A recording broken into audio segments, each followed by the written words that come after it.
So ayan guys, meron tayong dalawa ditong langis. Ayan guys. So anong nangyari?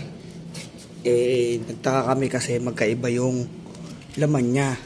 Nagtaka kami kasi ito yung nabili sa Shopee, maputi. Ito yung nabili sa kasa. Pansinin nyo. Ayan guys, oh. Dito mas makita to eh. Yung madilaw, yung nabili sa kasa, ito yung nabili sa Shopee, maputi. Talagang may pinagkaiba talaga sila. Tapos yung lagkit nila guys. Kasi ito, trinay namin, ito talaga parang mas malagkit siya. Ayun mas mabigat. Kaysa dito sa nabili natin sa kasa na hindi siya ganun kalagkit talaga. Guys, mas mabig pag ginanito mo mabigat eh. Ito hindi. Yan guys, ingat tayo sa mga nabibili natin. Dagdag ko pa guys. Guys, tsaka yung amoy nila magkaiba din. Yan.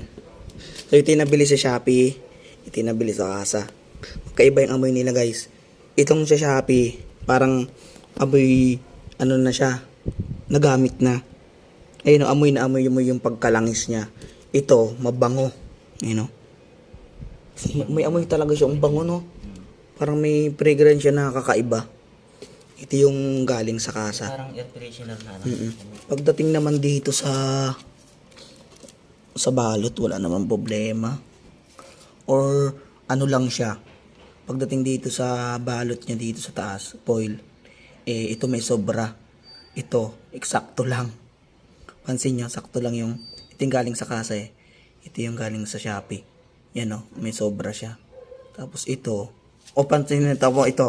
Ito galing sa shop Ayan sakto lang yung niya, sticker. Yung Shopee sobra. Tingnan mo yung laman. Compare natin. Saka yung laman niya talaga guys, pansinin nyo, madilaw. Compare dito sa ito yung sa Shopee. Yung sa Shopee guys, tingnan nyo. Maputi. Di ba? Hindi siya ginagawa.